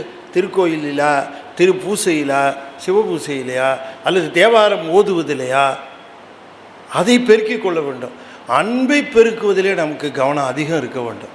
நம்ம அன்பு பத்தலைங்கிறாரு. அதே பத்தலைன்னு சொல்லுகிற பொழுது மற்ற விஷயங்களை செய்து கொண்டிருப்பதில் என்ன பயன்? ஆகையினாலே தான் திரும்ப திரும்ப மணிவாசக பெருமான் சொல்லுகிற பொழுது அன்பன் ஆயினேன் என்பேன் அப்படின்னாரு. எவ்வளவு நுணுக்கமானதுன்னு பாருங்களேன். ஒரே வார்த்தை சொல்லியிருக்க வேண்டியது தானே, அன்பன் என்பேன் அப்படின்னு சொல்லியிருக்கலாம். ஆனால் அப்படி சொல்லலை, அன்பன் என்பேன் ஆயினேன் அப்படின்னாரு. அந்த ஒரு சூழ்நிலையில் இந்த பக்தியை பெருக்குவதற்கு, அன்பை பெருக்குவதற்கு எந்தெந்த உபாயம் உங்களுக்கு சிறந்ததாக தோணுது? அடியார் திருக்கூட்டத்தில் இருந்தால் எனக்கு அன்பு பெருகுகிறதா? தாராளமாக. தொண்டு செய்வதில் எனக்கு அன்பு பெருகுகிறதா? செய்வோம். தேவாரம் திருமுறைகளை ஓதுவதிலே எனக்கு அன்பு பெருகுகிறதா? ஓதுவோம். தேவாரம் திருவாசகத்தை ஓதுவோம். வெளிநாடு போயிட்டு வந்த அத்தனை பேருக்கும் பெருமான் பெருங்கருணை புரிந்திருக்கிற காரணம் அவர்கள் திருமுறைகள் மேல் காட்டுகிற அன்பினாலே அவர்களை மிக உயர்ந்த இடத்திற்கு கொண்டு சென்றிருக்கிறார். நம்முடைய மேலை நாட்டில் இருக்கக்கூடிய அத்தனை பேரும் அங்கேயும் நிறைய பேர் ஏமாத்துறான். நிறைய பேர் அவங்க அதையே சொல்லி வருத்தப்படுறாங்க. நிறைய பேர் நிறைய விஷயங்களை சொல்லி அது சொல்லுவார். நம்ம மில்வாக்கியில் சொல்லுகிற பொழுது கூட சொல்லுவார், 15 நாளைக்கு ஒருத்தர் வராங்க, ஒரு யோகின்னு ஒருத்தர் வராங்கங்கிறார். 15 டேஸுக்கு ஒன்ஸு ஒரு யோகி வரான், வகுப்பு நடத்துகிறான். $50 வகுப்புங்கிறான், $25 வகுப்புங்கிறான். இப்போ அந்த மாதிரியான நிலைகளிலெல்லாம் தாண்டி போய் அவங்க சொல்கிறாங்க, நல்ல வேளை நீங்கள் திருமுறையை நடத்த ஆரம்பித்ததுலேருந்து நாங்கள் இப்போ திருமுறை வகுப்பில் இருக்கோங்க, ஒருத்தவங்க கூட இந்த மாதிரி யோகா கிளாஸு அந்த கிளாஸில் நாங்கள் போகிறதே கிடையாது என்று சொல்லுகிறார். நமக்கு மகிழ்ச்சியாக இருக்கிறது. மிகப்பெரிய அளவிலே இப்போ ஹூஸ்டன், ஆஸ்டின்னு அந்த இடங்களில் இருக்கிறவர்கள் எல்லாம் அப்படியே இந்த திருமுறை பாடல்களையும் திருமுறையும் தேவாரத்தையும் திருவாசகத்தையும் கேட்கிற பொழுது அவர்களுக்கு அப்படியே அது என்ன சொல்கிறது, தாக விடாய் கொண்ட மான் ஒரு பெரிய தடாகத்தை கண்டது போல அவர்களுக்கு பேரானந்தமாக இருக்கிறது. வகையினாலே அவர்கள் கெட்டியாக பிடிச்சிக்கிறாங்க திருமுறைகளை, தேவாரத்தையும் திருவாசகத்தையும். நீங்கள் இப்போ துபாய் போயிருந்தேன். துபாயில் பார்த்தீங்கன்னு சொன்னால் அங்கே அவங்களுக்கு கோயில் கட்ட முடியாது, வைக்க முடியாது. ரொம்ப அவங்களுக்கு தெரியும். பொதுவாக ஒரு கோயில் கட்டி அத்தனை பேர் அங்கே போகணும்னு சொன்னால் அத்தனை சன்னதி அங்கே வச்சுருப்பாங்க. ஆனால் துபாயில் என்ன செய்கிறார்கள் அந்த அன்பர்கள்? நான் போயிருந்தேன், ஒரு 6 நாள் 7 நாள் சொற்பொழிவு பண்ணி, 6 நாளும் ஒவ்வொருவரும் அவருடைய வீட்டிலேயே கோயில் நிர்மாணித்திருக்கிறார்கள். கோயில் மாதிரியே நிர்மாணித்திருக்கிறார்கள். அவ்வளோ சிறப்பு இது. ஆகையினாலே திருவாசகம் நமக்கு புகட்டுவது அன்பு, நத்திங் எல்ஸ். சிவபெருமானுக்கு நாம் செலுத்த வேண்டியது அன்பு. அந்த அன்பை பெருக்குவதிலே கவனம் செலுத்தினால் போதும். என்ன வழியில் உங்களுக்கு அன்பு செலுத்த முடியும்? திருவாசகம் பாடுறதில் வருமா? திருமுறை பாடுவதில் வருமா? சிவபூஜை செய்வதிலே வருமா? தொண்டு செய்வதிலே வருமா? செய்து கொள்ளுங்கள், அன்பை பெருக்கிக் கொள்ளுங்கள். அதைத்தான் திரும்ப திரும்ப குறிப்பிடுகிறார். பேசில் தாம் ஈசனே எந்தாய் எந்தை பெருமானே என்று என்று பேசி பூசில் தான் திருநீரே நிறைய பூசி போற்றியம் பெருமானே என்று பின்றா நேசத்தால் பிறப்பு இறப்பை கடந்தார் தம்மை ஆண்டானே. இப்போ நான் சொன்னதை அப்படியே சொல்லியிருக்கார் சாமி. இப்போ நான் உங்களுக்கு என்ன சொன்னனோ அதை மணிவாசக பெருமான் சொல்லுகிறார். பின்றா நேசத்தால்னாரு. பின்றா நேசம் என்று குறிப்பிடுகின்றார் மணிவாசக பெருமான். பின்றா என்றால் பின்தங்காத, குறைவுபடாத அன்பு. குறைவுபடாத அன்பு, பின்றா நேசம். நீங்க பெரிய புராணத்தை பார்த்தீர்கள் என்று சொன்னால் அந்த பல்வேறு நிலைகளை அவர்கள் பின்றா நேசத்தால் அடைந்தவர்கள் தான். இந்த பின்றா நேசம் என்று சொல்லுது குறைவுபடாத உங்களுடைய அன்பு. இன்னைக்கு இருந்ததை விட நாளைக்கு அதிகமாக இருக்கணும், நாளைக்கு விட நாளைக்கு மறுநாள் அதிகமாக இருக்கணும். அது குறைவுபடாத நேசமாக பெருகி கொண்டே போக வேண்டும். அந்த அடியார்கள், அன்பு பூண்டிருக்கிற அந்த அடியார்களை அவர் தம்மை ஆண்டானே, அவர் தம்மை ஆட்கொள்ளுகின்றவனே என்று குறிப்பிடுகிறார். தாம் பேசில் ஈசனே எந்தாய் எந்தை பெருமானே என்று என்று பேசி பேசி, வாய் திறந்தா சிவபெருமானே சிவபெருமானே சிவபெருமானே ஈசனே மகாதேவா என்று வாய் நிறைய பேசுவார்களாம். வாயை திறந்தா பேச்சு சிவபெருமான். நமச்சிவாயம் நமச்சிவாயம், எம்பெருமானே கருணைக்கடலே எந்தாய் என்று பேசி பேசி, என்று பேசி இல்லை, என்று பேசி பேசி. அதுக்கு முன்னாடி என்ன போட்டாரு? தாம் பேசில், தாம் பேசில் சிவனே என்று பேசி பேசி, தாம் பேசில் எந்தாய் சிவபெருமானே என்று பேசி பேசி. தாம் பேசினா போதும், அவர்கள் பேசினா அதை தவிர்த்து வேறு பேச்சு வராது. தாம் பேசில் சிவனே எம்பெருமானே எந்தாய் என்று பேசி பேசி, தான் பூசில் திருநீரே நிறைய பூசி. பூசுனா திருநீரை தான் பூசுவாங்க. தப்பி தவறி சந்தனம் கொடுத்தா கூட பூச மாட்டாங்க. வெயில் காலமாக இருக்கே சார், கொஞ்சம் வேக்குரு குறையுமே, திருநீரையே பூசு, போயிடும் வேக்குரு. பூசுனா பூசுவதும் வெந்நீர். எங்கள் சிவபெருமான் அது ஒன்று தானே பூசுறார். சந்தனம் பூசுறது இல்லையே எங்கள் சிவபெருமான். எல்லா சாமியும் சந்தனம் பூசும், எங்கள் சிவபெருமான் திருநீர் மட்டும்தானே பூசுவார். அதனால் நானும் அதைத்தான் பூசுவேன் என்று பூசுவார்களாம். அப்படிப்பட்ட அடியார்கள். அவர்கள் பேசினால் சிவபெருமான் பெருமையை பேசுவார்கள். அவர்கள் பூசினால் பூசின் திருநீரே நிறைய பூசி. திருநீரே பூசின்னு சொல்லியிருக்கலாம்ல, திருநீரே பூசின்னு. நம்ம பூசுறதை பார்த்துருப்பாருன்னு நினைக்கிறேன். திருநீரே நிறைய பூசி அப்படிங்கிற, கை நிறைய எடுத்துக்க பூசு, கை நிறைய எடுத்து பூசு. திருநீரே நிறைய பூசி நிறைய பூசி. போற்றி எம்பெருமானே என்று பின்றா நேசத்தால் பிறப்பு இறப்பை கடந்தார். இவர்கள் பிறப்பு இறப்பை கடந்தார், அவர்களை எங்கள் சிவபெருமான் ஆண்டு கொள்வார். ஆகையினாலே மணிவாசகர் சொல்லுகிறார், உன்னுடைய நேசம் நாளுக்கு நாள் பின்றா நேசமாக இருக்கட்டும். பின்றா நேசம், குறைபடாத நேசம். நிச்சயம் கவலைப்படாத, உடனே ஆட்கொள்வார். யார் ஒருவருடைய அன்பு பெருகி கொண்டே போகிறதோ அவர்களை பெருமான் நிச்சயமாக ஆட்கொள்வார். பின்றான் நேசத்தால் பிறப்பு இறப்பை கடந்தார் தம்மை ஆண்டானே. பிறப்பு இறப்பை கடந்தார் தம்மை ஆண்டானே. பிறப்பு இறப்பு தம்மை கடந்து பிறப்பு இறப்பை கடந்தார் தம்மை ஆண்டானே. இது சரியா இப்படி சொன்னது? சாப்பிட்டுட்டு இருக்கிறாரு, 8 மணிக்கெல்லாம் நம்ம போகணுன்னு இவர் சொல்லியிருந்தார். 8 மணிக்கெல்லாம் சாப்பிட்டு ரெடியாக இருக்கிறேங்க வந்துடுறேன்னாரு. வந்துட்டார் வாசலில். அப்போ தான் இவர் சாப்பிட்டுட்டு இருக்கிறாரு. இவர் கூப்பிட்றாரு நண்பரை,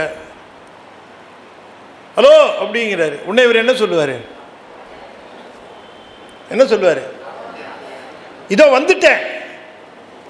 வந்துட்டேங்கிறது பாஸ்ட் டென்ஸா, ப்ரெசன்ட் டென்ஸா, ஃபியூச்சர் டென்ஸா? என்னம்மா,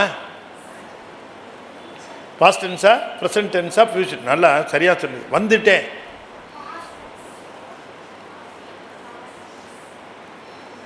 அதே அப்படி தான் கேட்டார். மரத்திலிருந்து விழுந்தேன், என்ன காலண்டா அதுன்னாரு. எந்த காலமாக இருக்கா கேட்குறாரு. மரத்திலிருந்து விழுந்தேன். சார் எங்களுக்கெல்லாம் நல்ல காலம் சார், 4 நாள் லீவ் போடுவீங்க.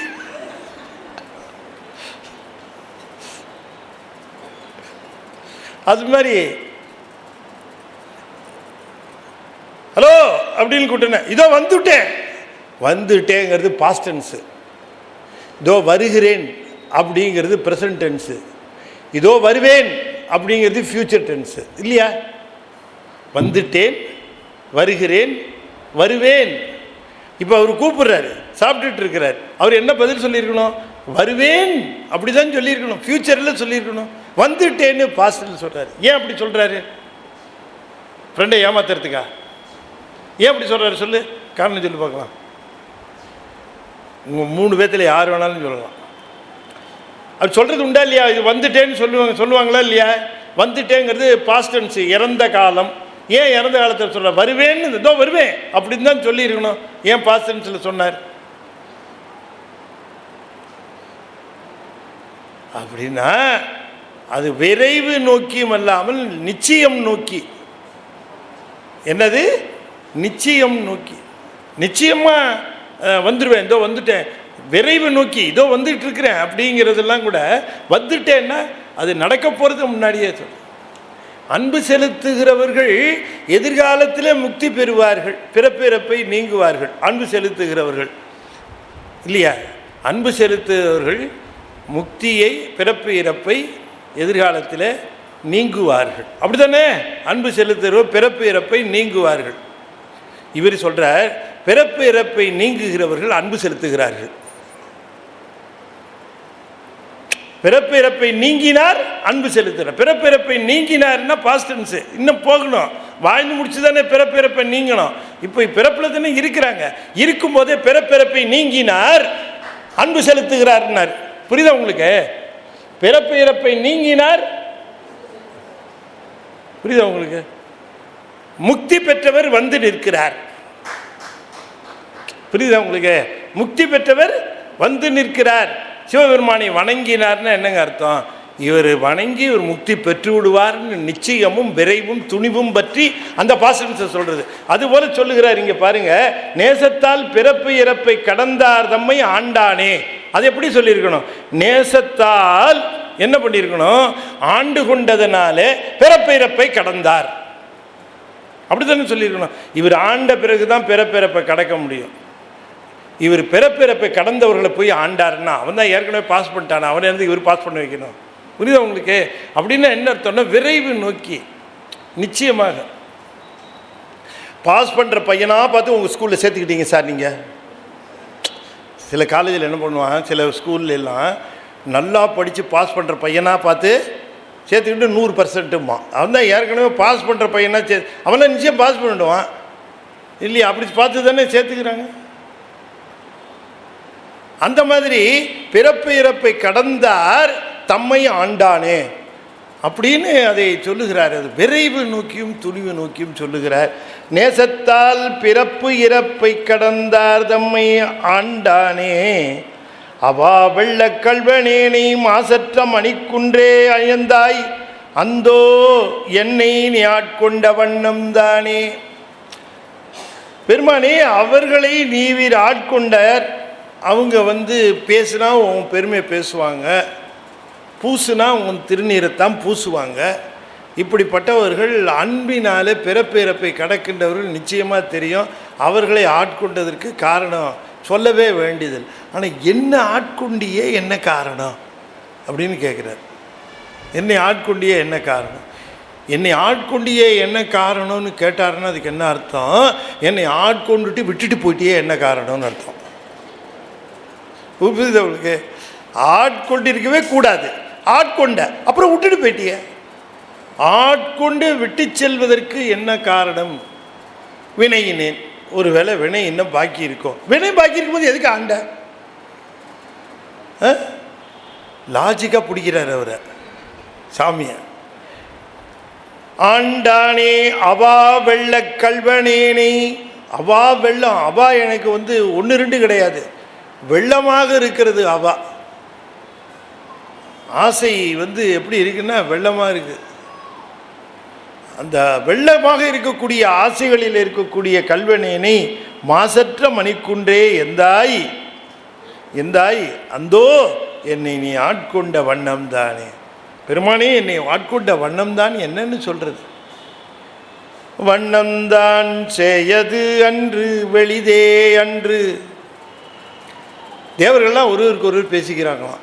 சிவபெருமான் உண்மையிலேயே சிவப்பா இல்லை அவர் வெளுப்பா? இல்லைப்பா சிவப்பு தான். இல்லைப்பா வெள்ளை வெள்ளைன்னு தாப்பா இருக்காரு. இல்லை இல்லை அவர் சிகப்பா வெளுப்பா? செய்யதும் என்று வெளிதே அன்று. அவன் அநேகனா ஏகனா? எல்லா இடத்துலையும் இருக்கக்கூடிய திருவுருவம் உடையவனா இல்லை ஒரே ஒரு உருவம் உடையவனா? அநேகன் ஏகன் அணு. அவர் மிக சூக்கமமான நிலையில் இருப்பவரா இல்லை மிகப்பெரிய நிலையில் இருப்பவரா? இதெல்லாம் யாருக்கு வருகிற சந்தேகங்கள்னா தேவர்களுக்கு வருகிற சந்தேகமோ. தேவர்களுக்கு நம்ம நினச்சிட்டு இருக்கோம் தேவர்கள்லாம் சிவபெருமானு கிட்டக்க இருக்கிறாங்கன்னு. உண்மை என்னன்னு கேட்டால் நம்மளை விட அவங்க ரொம்ப தூரத்தில் இருக்கிறாங்க சிவபெருமானுக்கு. அவர்களெல்லாம் என்ன நினைக்கிறாங்க? வண்ணந்தான் செய்யது அன்று வெளிதே அன்று. அவன் அநேகன் ஏகன். அவன் அணு, ரொம்ப சூக்கமானவன். அணுவில் இருந்தான், அவன் ரொம்ப பெரியவன். அணுவில் இறந்தாய் என்று அங்கு எண்ணம்தான் தடுமாறி. எண்ணமானது தடுமாறி இமையோர் கூட்டம் எய்து ஆறு அறியாத எந்தாய். இந்த இமையவர்கள் கூட்டம் உன்னை சேரவே முடியல. ஏன் என்று சொன்னால் அவர்களுக்கு நீ சேயதா வெளிதா அணுவா அணுவில் இறந்தவனா அநேகனா ஏகனா என்று தடுமாறி தடுமாறி ஐயத்தினாலே அவர்கள் உன்னை எய்துவார் இல்லை. என்னை மட்டும் கேட்டிருக்கணும். சாமி சொல்கிறார், என்ன பாருங்க, எனக்கு அவர் நிறம் தெரியும், எனக்கு அவர் நிறம் தெரியும். வண்ணம்தான் அது காட்டி. எனக்கு வண்ணம் என்னன்னு வந்தார், நேரம் பார்த்தேன். வண்ணம்தான் அது காட்டி வடிவு காட்டி, வடிவத்தையும் காட்டினார். மலர்கடல்கள் அவை காட்டி 2 திருவடிகளையும் காட்டினார். என்னுடைய வண்ணத்தை பெருமானுடைய வண்ணத்தை காட்டினார், வடிவத்தை காட்டினார், திருவடிகளை காட்டினார். மலர்கடல்கள் அவை காட்டி வழியற்றேனை திண்ணந்தான் பிறவாமல் காத்து ஆட்கொண்டாய். இனிமே உனக்கு பிறப்பு கிடையாது என்பதை எனக்கு நிச்சயப்படுத்தும் விதமாக ஆட்கொண்டீர். எனக்கு இனிமேல் பிறப்பு கிடையாது, பார்த்துட்டேன், எல்லாத்தையும் பார்த்துட்டேன் சாமியை. எனக்கு பிறப்பு கிடையாதுன்னு சொல்லிட்டேன். மலர்கடல்கள் அவை காட்டி வழியற்றேனை, எந்த வழியில் செல்வது என்று திகைத்து நிற்கின்ற என்னை, வழியற்றேனை பெருமான் நல்ல வழிகாட்டி ஆட்கொண்டார். தேவர்களுக்கெல்லாம் குழப்பமாக இருக்கக்கூடிய பெருமானை என்னை கேளுங்க, நான் அவருடைய வடிவத்தை பார்த்துட்டேன், வண்ணத்தை பார்த்துட்டேன், திருவடிகளை பார்த்துட்டேன், என்னை கூப்பிட்டு ஆட்கொண்டு விட்டார். இனிமே எனக்கு பிறப்பிறப்பு கிடையாதுன்னு தெரிஞ்சு போச்சு. பெருமானையே பார்த்த பிறகு எனக்கு எது பிறப்பிறப்பு? திண்ணம்தான் பிறவாமல் காத்து ஆட்கொண்டாய் எம்பெருமான் என் சொல்லி என் சிந்திக்கேன்னு இன்னொரு எண்ணு போட்டுக்கணும். என்ன சொல்கிறது என்ன சிந்திக்கிறதுன்னு கேட்டார். என் சொல்லி என் சிந்திக்கேனே அப்படின்னா, என்னுடைய சாமி நீங்கள் இந்த வண்ணம் பார்த்தீங்கன்னு சொன்னீங்க இல்லையா, வடிவம் பார்த்தீங்கன்னு சொன்னீங்க இல்லையா, அந்த திருவடிகளை பார்த்தேன், அது என்னன்னு கொஞ்சம் சொல்லுங்களேன். அதான்ப்பா பார்த்தேன், சொல்ல தெரில என் சொல்லுது, என் சிந்தனைக்கே வரலப்பா அது. ஆனால் பார்த்தப்பா, அனுபவம் பிறவாமல் வந்துருச்சுப்பா, பார்த்தது என்னால் சொல்ல முடியல, என்னுடைய சிந்தனைக்கும் என்னுடைய மொழிக்கும் அப்பாற்பட்டதாக விளங்கிற்று அது அந்த திருக்கோலம் என்று குறிப்பிடுகின்றார். என் சொல்லி என் சிந்திக்கேனே, என்ன சொல்கிறது என்ன சிந்திக்கிறது, இந்த பெருமானுடைய பெருமை இவ்வாறு அமைந்தது என்று சொன்னார் என்று சொல்லி இந்த அளவிலே இன்றைய தினம் இந்த 5 பாடல்களை நாம் சிந்தித்தோம். வருகிற செவ்வாய்க்கிழமை நம்முடைய கமலவன சத்சங்கத்தில் நம்முடைய சிறப்பு பௌர்ணமி நிகழ்வு இருக்கிறது, சித்ரா பௌர்ணமி நிகழ்வு. அதில் அருணையும் கருணையும் என்கிற தலைப்பிலே அடியேன் அருணகிரிநாதர் பற்றி பேச இருக்கிறேன். நீங்கள் அத்தனை பேரும் வந்திருந்து, ஏன்னா பௌர்ணமிக்கு சிறப்பு குரு பூஜை, அது அருணகிரிநாதர் பாம்பன் சாமிகள் போன்றவருடைய சிறப்பு. நாம் அருணகிரிநாதரை பற்றியும் திருவண்ணாமலை பற்றியும் சிந்திப்போம் என்று சொல்லி இப்பொழுது நிறைவு செய்யும் முகமாக 5 எழுத்தை 5 முறை ஓதுவேன். அன்பர்கள் தொடர்ந்து ஓத வேண்டும் என்று திருவடி பணிந்து வேண்டிக் கொள்கின்றேன். ஓ நமசிவாய, ஓ நமசிவாய, ஓ நமசிவாய, ஓம் நமசிவாய, ஓம் நமசிவாய. திருச்சிற்றம்பலம். அன்பர்களே, நாம் என்ன புண்ணியம் செய்தோம், என்ன புண்ணியம் செய்தனை நெஞ்சமே. அப்படி மிகப்பெரிய புண்ணியம் நம்ம திருவாசகத்தை அன்பொழுக கேட்டு மகிழ்வது. உங்கள் அத்தனை பேருக்கும் மணிவாசகருடைய குருவருளும் ஆடல் வல்லானுடைய சிவபெருமானுடைய திருவருளும் நிறைந்து விளங்குவதாக என்று சொல்லி இந்த அளவில் நிறைவு செய்து மீண்டும் வருகிற செவ்வாய்க்கிழமை சித்ரா பௌர்ணமியில் நாம் சந்திப்போம், தொடர்ந்து சிந்திப்போம் என்று கூறி விடைபெறுகிறேன். திருவாசகம் மீண்டும் அடுத்த வியாழக்கிழமை நாம் சிந்திக்க இருக்கின்றோம். தொடர்ந்து வியாழக்கிழமை தோறும் திருவாசகத்தை தொடர்ந்து சிந்திப்போம் என்று சொல்லி நிறைவு செய்கின்றேன். திருச்சிற்றம்பலம். தென்னாடுடைய சிவனே போற்றி, வெற்றிவேல் முருகனுக்கு அரோகரா. திருச்சிற்றம்பலம்.